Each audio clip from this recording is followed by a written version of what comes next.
pero mayor interés que la propia sedimentación tiene en el terciario la orogenia alpina.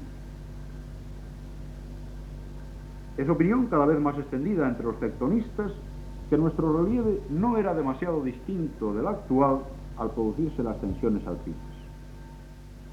De hecho, la sedimentación actual se corresponde con las cuencas terciarias.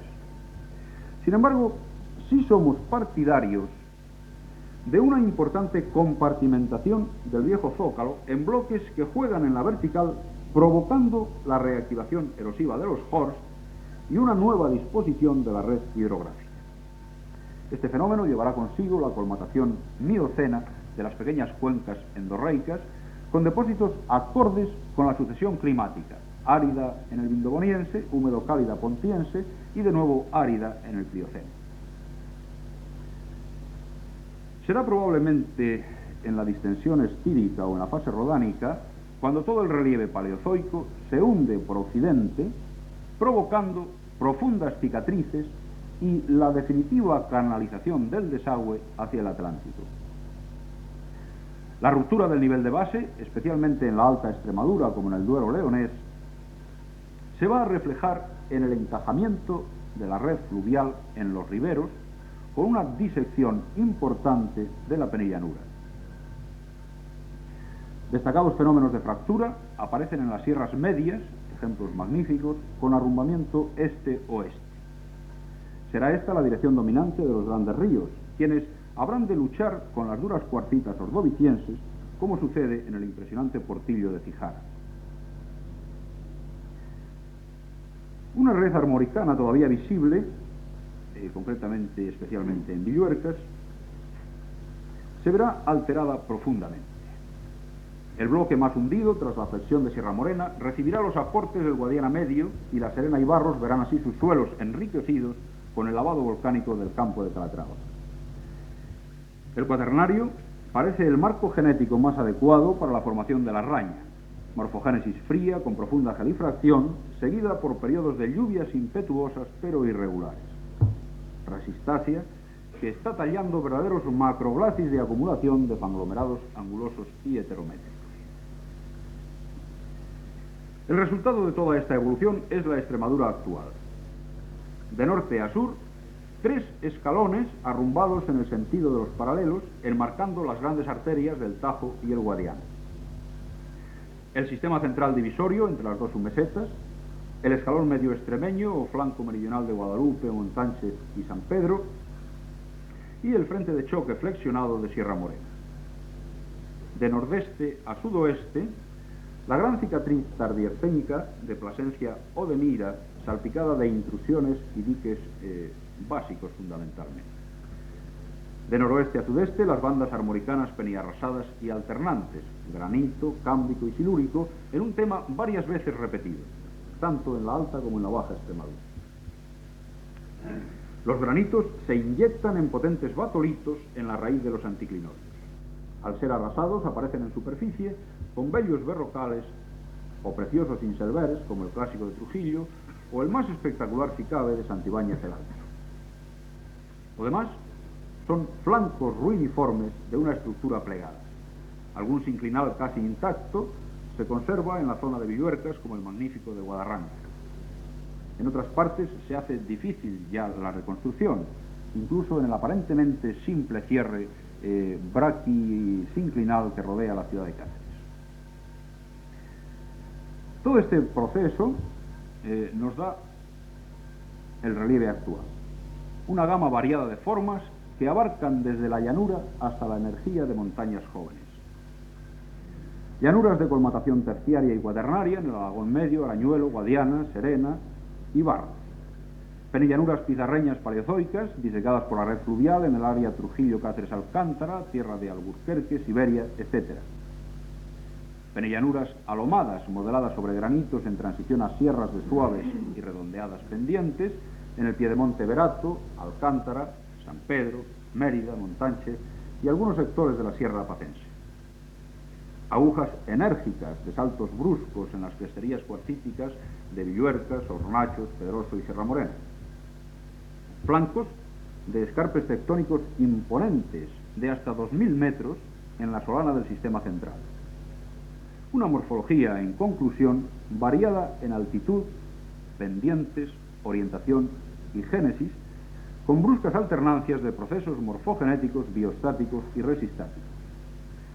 Las repercusiones biogeográficas, económicas y humanas de tales características, unidas a una climatología de temperaturas y precipitaciones arrítmicas o disarmónicas, serán predominantemente negativas desde una perspectiva utilitaria.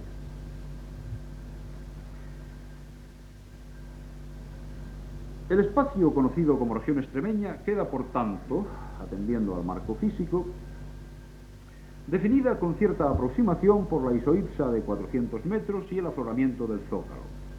En lo climático nos encontramos con un área de evidente transición atlántico-mediterránea que no puede en modo alguno identificarse con el espacio regional. En el aspecto geomorfológico, las características extremeñas se prolongan por el Alto Alentejo y la Beira Baja, así como por el sudeste, en Sierra Morena y el occidente de la provincia de Ciudad Real.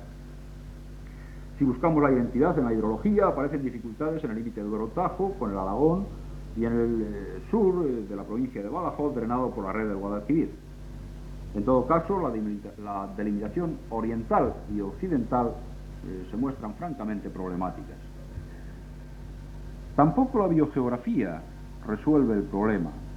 Si bien se conservan sectores excepcionales del ecosistema de bosque mediterráneo, no es exclusivo este carácter de Extremadura ni afecta, por desgracia, a su extensión mayoritariamente. En nuestra opinión, por lo tanto, no es correcto hablar de Extremadura, de la Extremadura española, como una región natural, sino como una amplia banda de transición en la oposición norte-sur, atlántico-mediterránea y periferia-centro, en el oeste meridional de la península. Pero sí es indiscutible la realidad regional de los extremeños. El hombre, constituido en sociedad, es consciente en todo momento de las dificultades que entrañan los límites y las fronteras. Los flujos humanos y económicos se desarrollan en campos continuos, sometidos a gran cantidad de instancias plurifactoriales. Esta realidad, evidente en tantos aspectos, el comercial, el laboral, el financiero, el cultural, etc., contrasta con el concepto prioritario de propiedad y organización. Por ello, existen desde la base tribal a la más compleja administración límites precisos y admitidos. El hombre, como tantas otras especies animales, es un ser territorial. El Estado, la región, la provincia, la comarca, el municipio, la pedanía o la parroquia son ejemplos que disipan cualquier duda al respecto. De este modo surge el concepto de territorio con el que debe contar necesariamente el geógrafo, el economista, el planificador, el político, como lo ha venido haciendo tradicionalmente el historiador. Puede hablarse legítimamente de región territorial en el caso español, como resultado de un largo proceso histórico que culmina con la división provincial de 1833. División que intenta adaptarse más a criterios de geografía física que de índole histórica, a pesar de lo cual las provincias se articulan en regiones o reinos históricos. La peculiar evolución de Extremadura en el pasado, frontera entre León, Portugal, Castilla y Al-Ándalus, ha sido acertadamente expuesta desde esta misma tribuna por el profesor José Luis Martín. Porque serán las vicisitudes medievales quienes impriman una huella más profunda en el territorio extremeño, en su estructura económica, en sus sistemas agrarios y aún en su organización social y del poblamiento. Si la línea del sistema central atalaya puntualmente sus pasos al norte y al sur con un sistema urbano coherente, el Tajo y el Guadiana se van a resentir de la crisis demográfica bajo medieval.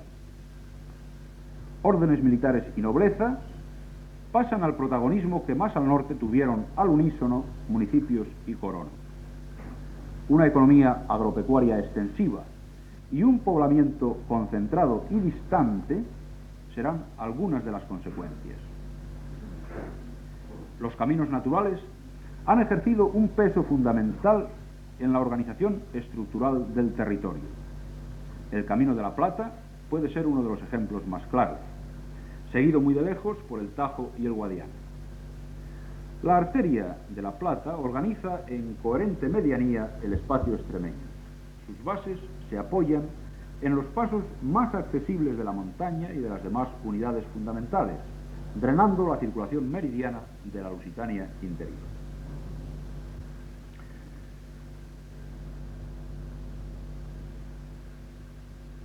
La escasa vitalidad económica de la región, en función de su tradicional estructura sociopolítica y el centralismo dominante en la administración española desde hace unos siglos, pueden ser los responsables de la situación de la infraestructura regional.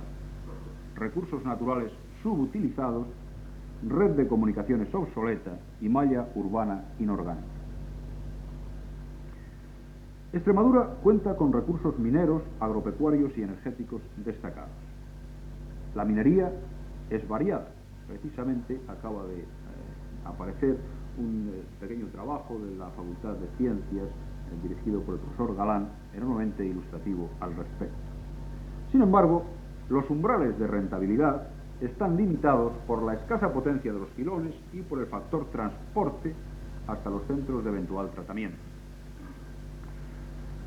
Más entidad presentan ciertamente los recursos agropecuarios. Paisajes agrarios tan peculiares como la dehesa se han manifestado a lo largo de siglos como adecuados a las condiciones edafoclimáticas regionales.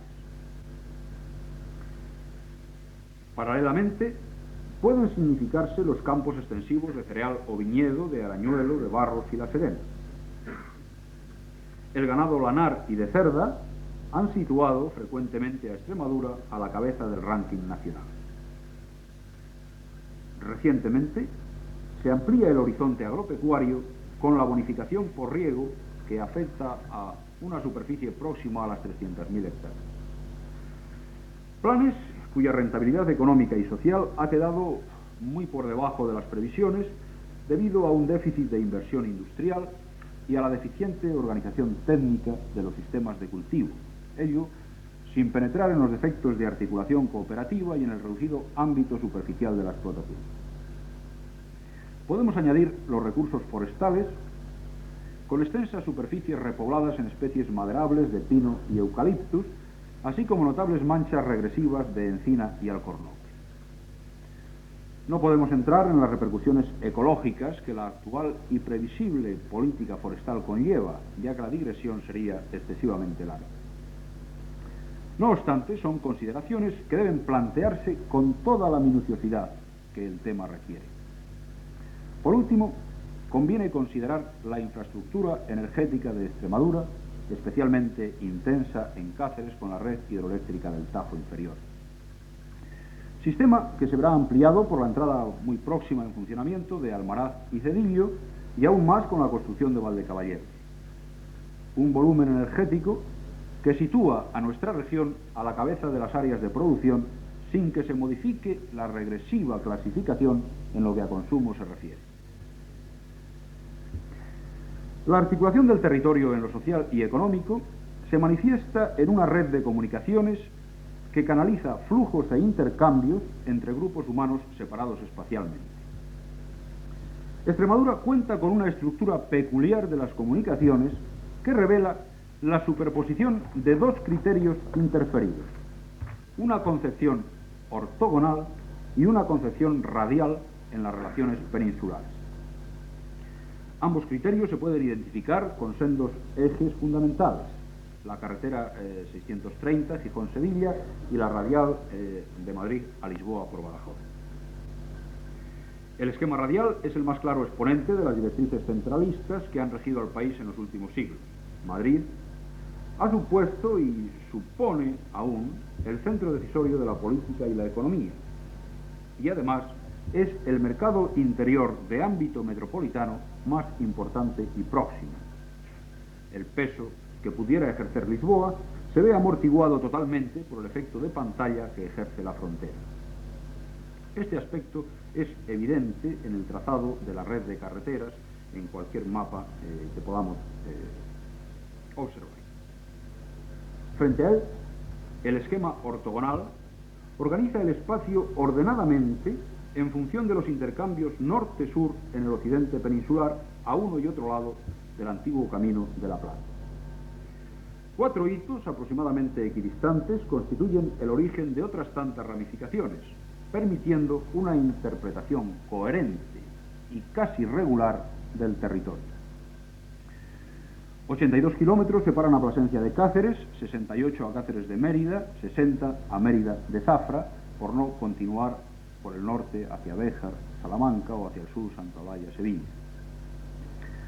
Plasencia se comunica hacia Levante con el sudoeste abulense por el valle y hacia la Vera y Navalmoral. La ruta de Coria espera su acondicionamiento con la realización del proyecto Navalmoral Plasencia-Coria-Monfortillo. La Nacional 521 pone en contacto Trujillo con Valencia de Alcántara y Portugal a través de Cáceres. Del mismo Trujillo parte la vía de Villuercas por Zorita, Logrosán y Guadalupe. Mérida se une con Badajoz por la Real Quinta y hacia Levante el contacto con Villanueva Don Benito se potenciará con la inconclusa Badajoz-Albacete. Por último, Zafra concentra el mediodía de Badajoz desde Jerez y Fregenal hasta Azuaga en la vía de Córdoba. Esta organización territorial reproduce con fidelidad el medio natural con 3 sistemas orográficos enmarcando las cuencas y cursos del Tajo y el Guadiana, y una vía de la Plata o de la Guinea o 630 que fue camino real antes que carretera o ferrocarril, que fue calzada romana antes que camino y que fue vereda incluso de animales salvajes antes que calzada, que aprovecha los pasos y los vados en una circulación meridiana de un ecosistema espontáneamente trashumante milenios antes de la Meseta. La evidente sobreimposición del esquema radial es particularmente notoria en el caso del ferrocarril Madrid-Badajoz, Madrid-Plasencia-Cáceres-Mérida-Badajoz, adaptación forzada que no ha llegado a modificar el triste ferrocarril Villanueva de la Serena-Talavera, testimonio flagrante de malos oficios planificadores.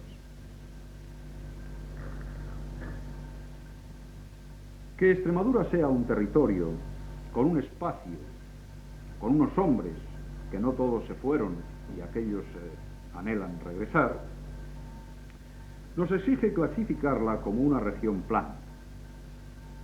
Un plan que habrá que trabajar con esfuerzo, con tesón y con el tiempo suficiente.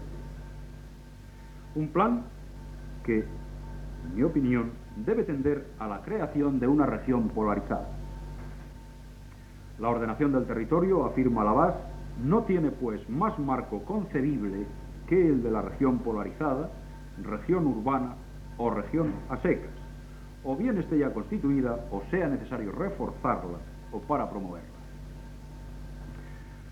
Lo que puede introducirnos en los manglares de la conciencia regional. Y no quiero iniciar el tema con palabras propias. El interesante trabajo La industrialización de Extremadura y Huelva, al referirse a las imprescindibles estructuras de apoyo previas, dice: la creación de la Universidad de Extremadura ha supuesto el primero y más importante paso en la disponibilidad de las estructuras formativas de apoyo al desarrollo industrial de la región.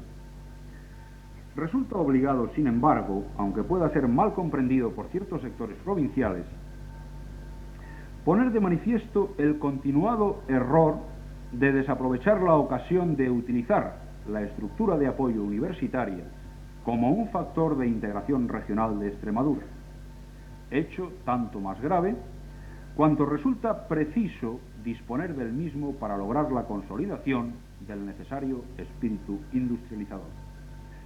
Perdida la ocasión primera de centrar en Mérida la capital universitaria regional extremeña, análogamente a la situación de Santiago de Compostela en la región gallega, la prolongación de las disputas entre las dos capitales provinciales se enfrenta profundamente al principio de unidad regional específicamente necesario para el logro de la deseada industrialización. Perdonen ustedes la larga cita, pero creo que es enjundiosa. Queremos proclamar incontestablemente nuestra fe en la existencia de Extremadura.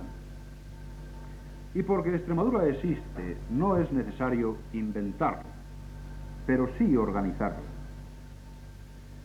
Estos días se ha hablado de topes demográficos preconstitucionales que abran o cierren el camino de las autonomías. Extremadura tiene menos del 1,5 millones de habitantes, aunque lo supera con creces contabilizando la emigración, que son parados reales en Extremadura. Pero podría hablarse de topes espaciales. 40.000 kilómetros cuadrados son muchos kilómetros. Hay no pocos estados en el mundo, más pobres y más ricos, con menos extensión. Yo no creo que fuera acertada desde una perspectiva administrativa el Real Decreto de 30 de noviembre de 1833 por el que se crean las más grandes provincias del Estado español. Tal vez la evolución y la experiencia del siglo y medio transcurrido aconsejen ya por lo menos una revisión. Tan solo pretendemos aportar las sugerencias que nos ofrece el marco geográfico. Hemos utilizado variables diversas: extensión, distancia, accesibilidad interregional e intrarregional, interlands portuarios, clima, relieve, agricultura, red viaria, demografía, hábitat, densidad de tráfico, gravitación comercial, fundamentalmente. Y hemos llegado a las siguientes conclusiones que preferiría llamar hipótesis. Primera, el territorio de Extremadura se comunica hacia el norte y el sur en torno al eje de la Nacional 630. Hacia Castilla la Nueva y La Mancha a través de 4 niveles fundamentales: Vera, Campo Arañuelo, Puerto San Vicente, La Siberia y Sierra Morena. Hacia el mar más próximo, Lisboa, a través de 2 canales principales, Badajoz y Valencia de Alcántara, más otros 2 que deben potenciarse o se hayan proyectado, Valverde del Fresno y Monfortillo. Segundo,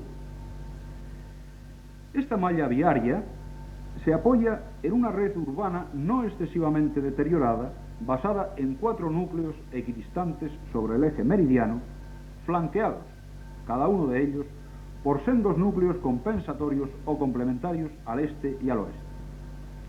Plasencia con Coria y Navalmoral de la Mata. Cáceres con Valencia de Alcántara y Trujillo. Mérida con Badajoz y Villanueva de la Serena, Don Benito. Zafra, por último, con Jerez de los Caballeros y Azúa. Evidentemente, sorprende la anomalía de Badajoz en el esquema. El caso merece mucho más espacio del que pudiéramos dedicarle en toda la hora de exposición. Sería preciso analizar el factor pantalla de la frontera con un solo punto permeable destacado. Sería preciso hablar de la región extremeña, ahora sí natural, formada aproximadamente por Cáceres, Badajoz, la Beira Baja y el Alto Alentejo. Sería preciso hablar del proceso de integración europeo llevado hasta sus últimas consecuencias. Pero hoy solo tenemos tiempo de aproximarnos a la ordenación del territorio en la región de la Extremadura española.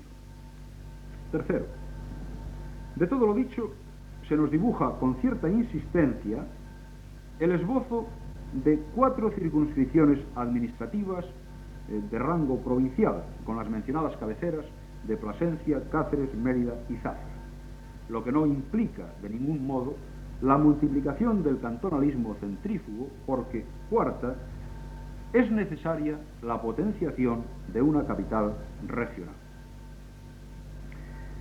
Capital administrativa regional, sede de la Asamblea Parlamentaria. Capital financiera, sede de una nueva y auténtica banca regional. Capital cultural, sede del Rectorado Universitario. Capital religiosa, sede arzobispal católica y sus equivalentes. Capital militar con capitanía, capital industrial, etcétera, etcétera. Todo ello puede y creo debe dar lugar a una metrópoli extremeña. En función de los abundantes datos que proporciona la geografía, pensamos que Extremadura debe localizar su capital en Mérida, una capital que contaría a medio plazo con 150 a 200.000 habitantes. Esto.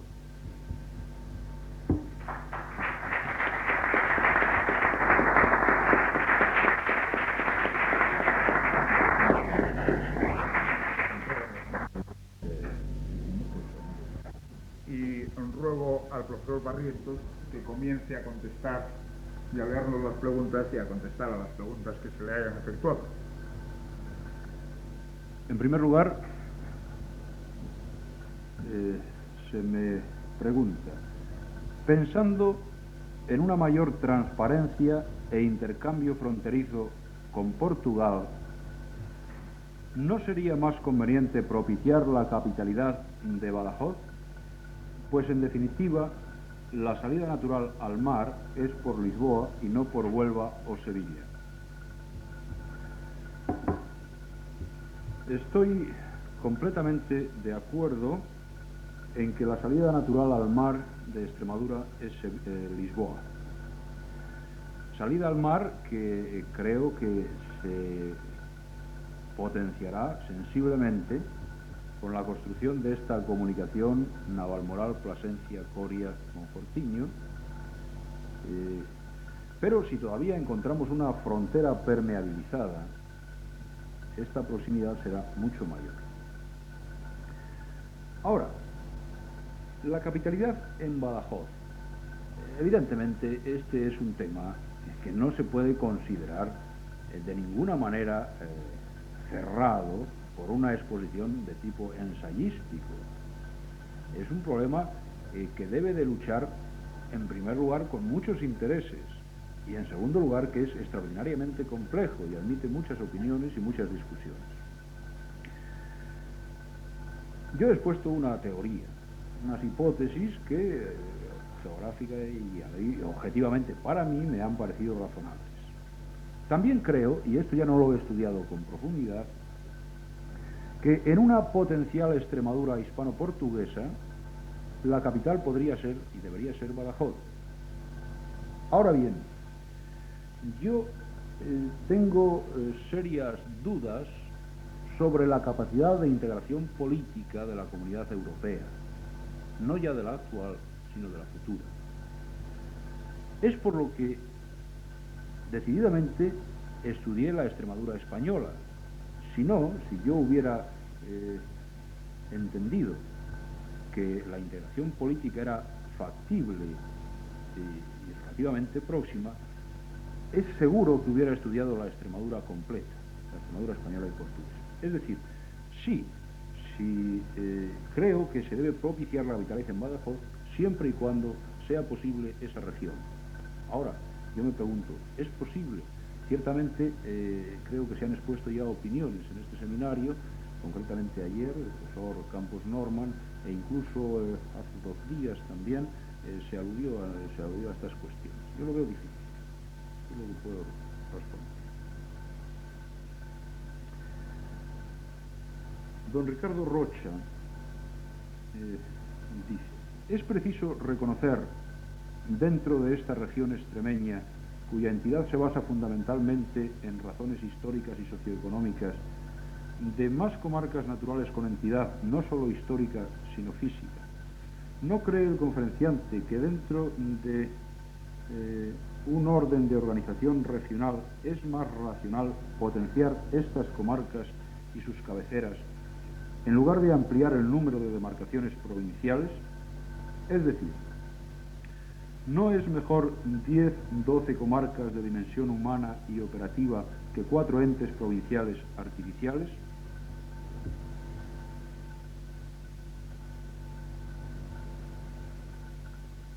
Bien, he utilizado el concepto de demarcación provincial a título de referencia. Yo creo que en una organización regional la provincia tiene muy poco que decir. Es decir, estas 4 unidades a las que he aludido serían, cada una de ellas, prácticamente, y a título general, el conjunto de 3 comarcas cada una de ellas. Desde luego se vería rebasado en algunos casos, porque la comarca natural normalmente suele quedar definida por un centro comercial. Entonces, sensiblemente aparecerían estos 12 centros, estos 12 mercados comarcales más o menos dibujados. Yo creo que sí, que es enormemente importante la comarca. Pero creo que es imprescindible ponerse a trabajar sobre la comarcalización de Extremadura.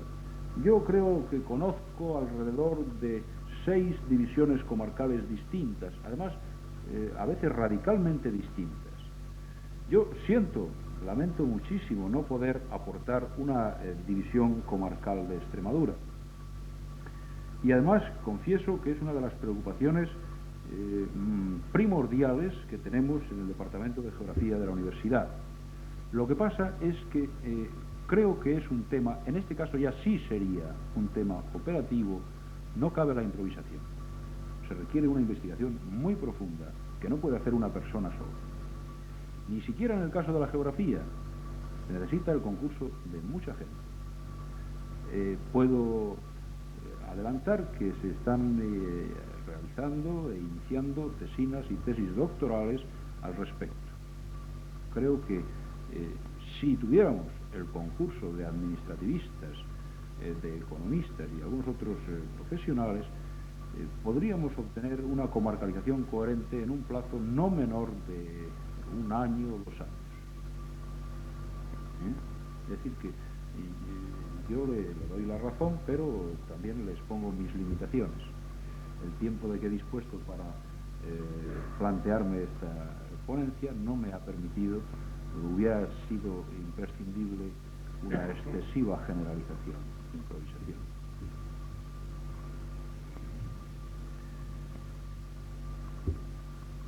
¿Cómo cree usted que podría conseguirse la unidad extremeña y en qué medida podría Mérida participar en ello? ¿Cómo se la podría potenciar más y mejor?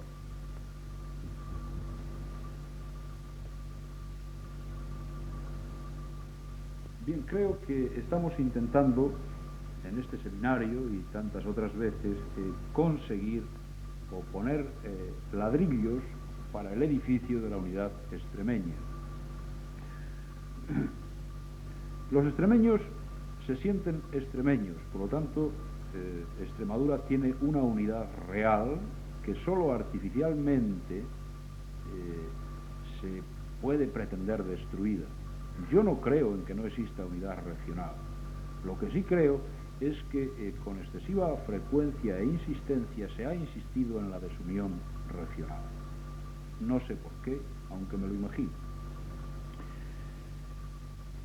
También se ha hablado, creo que anteayer en el seminario, de una piedra angular para la unidad extremeña que puede quedar resumida en el riquísimo y complejísimo concepto de la cultura, en el más profundo sentido de la expresión.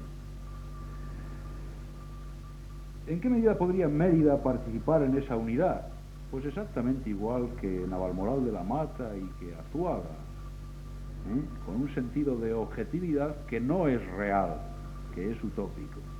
Es decir, si Mérida entiende que tiene posibilidades de ser una gran metrópoli, se pondrá contentísima. Es más, comenzará urgentemente, en cuanto haya rumores fidedignos de que se va a realizar esa capitalidad, a comprar solares rápidamente lo más cerca posible del centro. Sin embargo, Badajoz dirá, ¿cómo se nos va a escapar la capitalidad? Cáceres dirá, ¿por qué no Cáceres? Trujillo dirá que Trujillo, etc. Bien, yo estoy en el campo, en el nivel teórico, expuesto opiniones objetivas que luego en la realidad no pueden ser objetivas.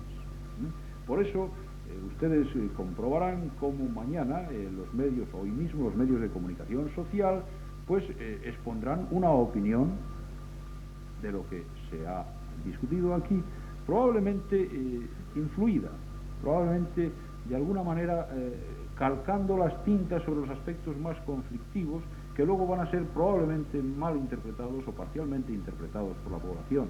Debemos de arriesgarnos a ello, en mi opinión, porque es deber de la prensa transmitir eso y es obligación del lector interpretar lo que ve. ¿Y cómo se la podría potenciar más y mejor? Evidentemente, yo creo que el vehículo de la cultura es fundamental y por eso he leído el párrafo de la investigación Extremadura y Huelva sobre la universidad. Todos tenemos que potenciar la unidad de Extremadura mediante una máxima objetividad y responsabilidad profesional, porque en el fondo la verdad puede no ser excesivamente económica, pero es bastante razonable. No sé qué más podría decir. Muy bien. Si alguno de ustedes probablemente quiere exponer a Singapur.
creo que estemos a un nivel decisorio. He estimado que es un nivel de aproximación al estudio de posibilidades. Es decir, que si esto tuviéramos que decidir ahora mismo cuál era la capital, pues nos cerrábamos la carpeta y nos íbamos. Pero habrá que tener en cuenta todos esos factores, evidentemente. Yo no he decidido que la capital sea Mérida, he sugerido que era una posibilidad viable desde una cierta perspectiva, y sí he considerado el problema de la gravitación comercial, el atlas comercial y una pequeña revisión que hemos hecho ahí. Porque evidentemente el comercio de Badajoz creo que es más importante de cara a Portugal que de cara a Extremadura, sin negarle la importancia que tenga. Pero en fin, estaríamos discutiendo muchas horas. Yo vería puntos a favor de Mérida y a favor de Badajoz, podríamos ver aspectos a favor de cualquier otro núcleo. Ahora, lleguemos a la conclusión de que es complejo, de que requiere un estudio muy detenido, multidisciplinar, evidentemente, no solo geográfico, ni mucho menos, por Dios. Estaríamos en el poder los geógrafos.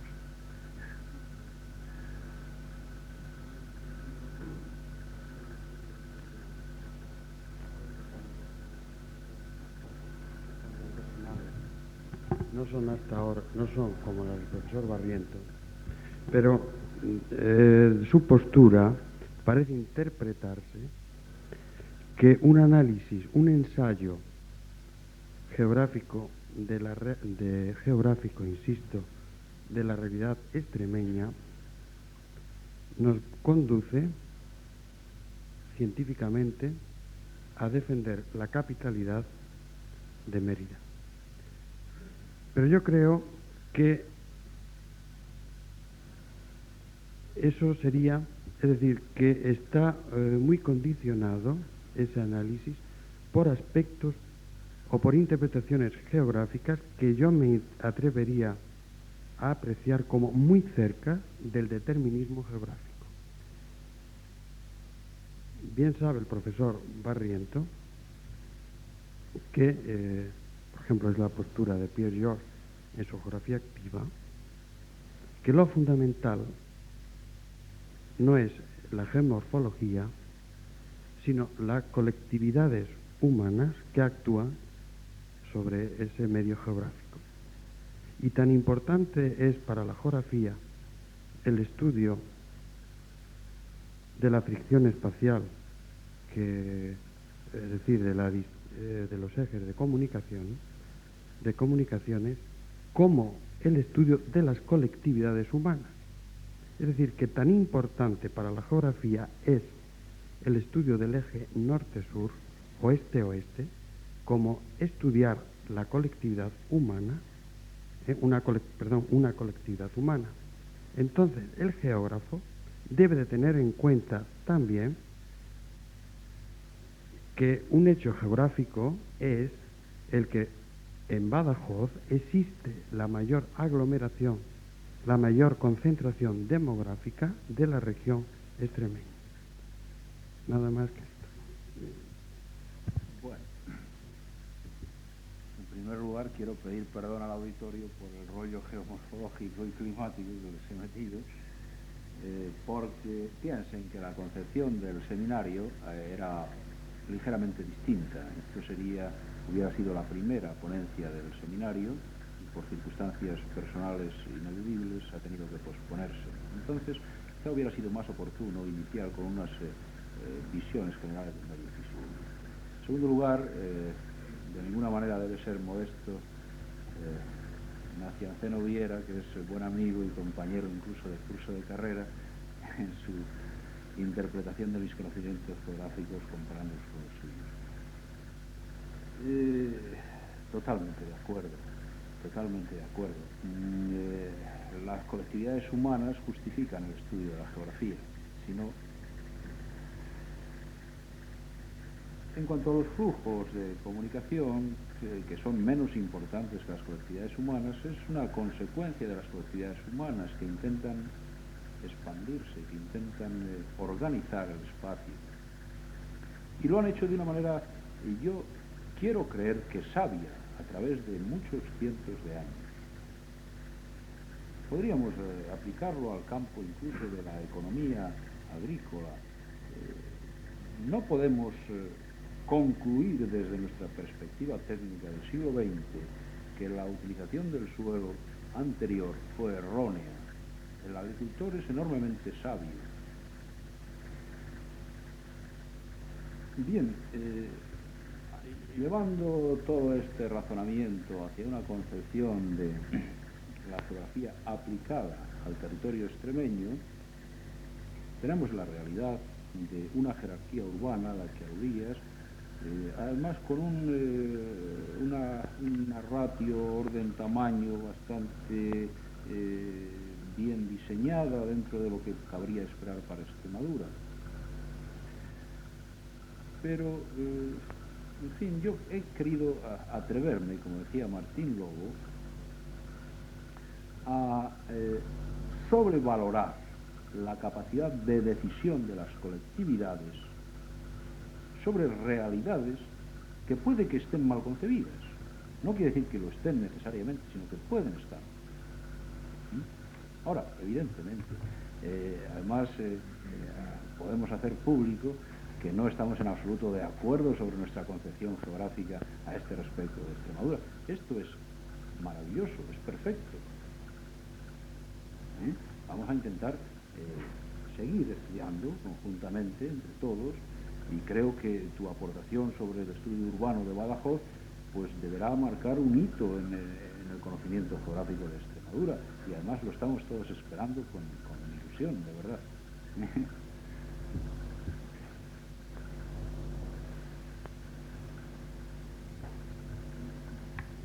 Muy brevemente también, la primera pregunta a la cual el ponente ha contestado fue la que hice yo precisamente. Me parece que pregunté que Badajoz, en fin, por su situación geográfica y por la cercanía del mar, parecía que era la salida natural de los productos, entonces, ¿por qué se había olvidado un poco de Badajoz? En fin, no se trata de discutir aquí si Mérida, si Badajoz, si Plasencia o Cáceres. Pero lo que sí es cierto es que el profesor Barrientos, al final de su magnífica conferencia, ha sentado como conclusión definitiva, según su criterio, que Mérida era la capital, o debía ser la capital idónea de la región. Efectivamente, como dice el señor Martín Lobo, se ha basado principalmente en argumentos de tipo geográfico, pero ha olvidado pues otros argumentos que pesan bastante para llegar a esa conclusión. Yo me acuerdo ahora de que efectivamente uno de los factores principales del subdesarrollo de todas las provincias limítrofes con Portugal, desde Galicia hasta Huelva, todas precisamente se debe, y eso hay estudios sobre el particular, se debe precisamente a la frontera de Portugal, que durante tantos años pues ha sido una frontera prácticamente infranqueable. Es decir, todas las provincias próximas a nuestro país hermano pues están inmersas en ese subdesarrollo, entre ellas Badajoz, por supuesto.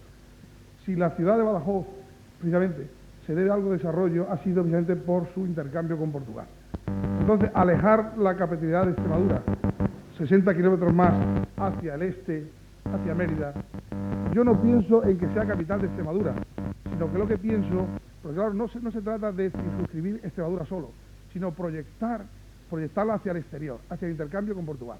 Entonces, sería políticamente, comercialmente y en otros muchos sectores muy importante el centrarla en Badajoz, no ya capital propiamente, podríamos decir, administrativa o en todas las jurisdicciones eclesiásticas, militar de Extremadura, sino centro comercial, centro de servicios, centro cultural de toda la región, que abarca un círculo que puede llegar hasta próximo a Lisboa, cogiendo Béjar, Béjar, cogiendo Évora.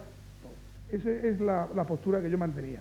Es decir, que no circunscribirme solamente a que Badajoz fuera la capital de solo Extremadura, aislada como hasta ahora. Es que hay que pensar que este aislamiento tiene que terminar. Entonces, no digo tampoco que nos unamos, formamos una región, eso no me refiero a eso. Me refiero a la proyección comercial, cultural, de todo orden, de servicios. Aunque Portugal sigue siendo nación y España sigue nación. En ese punto de vista era donde yo enfocaba el problema. Claro, el profesor me parece que dijo al final, está muy lejos, es muy difícil comprender que Badajoz sea la capital, pero hablaba de la circunscripción de Extremadura. Sí, olvidándose un poco que yo me refería situarla ahí, ubicarla ahí, con la proyección en ese sentido. Bien, sí, efectivamente Badajoz es la tercera ciudad portuguesa, me parece, ¿verdad? En cuanto al subdesarrollo de la frontera, es un factor probablemente la frontera, con toda seguridad. Pero no es el único, ¿eh? No es el único. Quizá me he detenido en la exposición de otros factores con un poco de abuso de su paciencia, porque hay otros factores de enorme peso. Bien, la influencia de Badajoz sobre Portugal es evidente. Ahora, no vayamos tampoco a ponernos de cara a Badajoz y de espaldas a España. En fin, todo quiere decir que es un problema bastante complejo. Creo que Badajoz, por el hecho de, digamos, sufrir un hipotético declive en función de la pérdida de una capitalidad regional, estamos hablando siempre en abstracto, en futuribles que no tienen nada de real, no creo que dejara de seguir teniendo esa importancia comercial fundamentalmente sobre el territorio portugués. Ahora, yo creo que sí sería deseable que fuera la capital de toda la Extremadura. Es decir, que yo creo que es un ideal al que debe de tender Europa, a que Badajoz sea capital de Extremadura. Aunque sea ahora mismo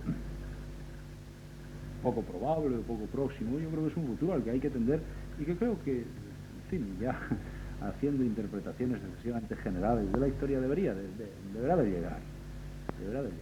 Entonces, a esa importancia comercial habría que unirle la importancia política. Yo creo que la capitalidad es un mecanismo al servicio de la colectividad y que, por lo tanto, ahora no, lo que no podemos hacer es construir mastodontes como Madrid, porque entonces, claro, no se puede llevar Madrid a Guadalajara o a Barcelona o a Lisboa todos los días o cada siglo. Pero creo que necesitamos una concepción más humanista de todos estos conceptos. Y además, teniendo en cuenta la posición, digamos, política que empieza a adivinarse con una potente corriente ecologista, posiblemente sea positivo y caminemos en esa línea, hacia una concepción mucho más ágil de estos nacionalismos, hacia una colectividad mundial, porque no les quepa la menor duda de que si la civilización actual es posible, se debe en gran medida a la existencia de las selvas tropicales. Es decir, que habría que ampliar mucho más nuestro campo de visión. ¿Alguna otra persona tiene alguna otra observación que efectuar? Bueno, pues si no es así, damos las gracias al profesor Barrientos por sus contestaciones y por su espléndida exposición de la ponencia, y se suspenden las sesiones hasta las 4 de la tarde, en que el don Juan Rovira Tarazona explicará la ponencia Fiscalidad Regional.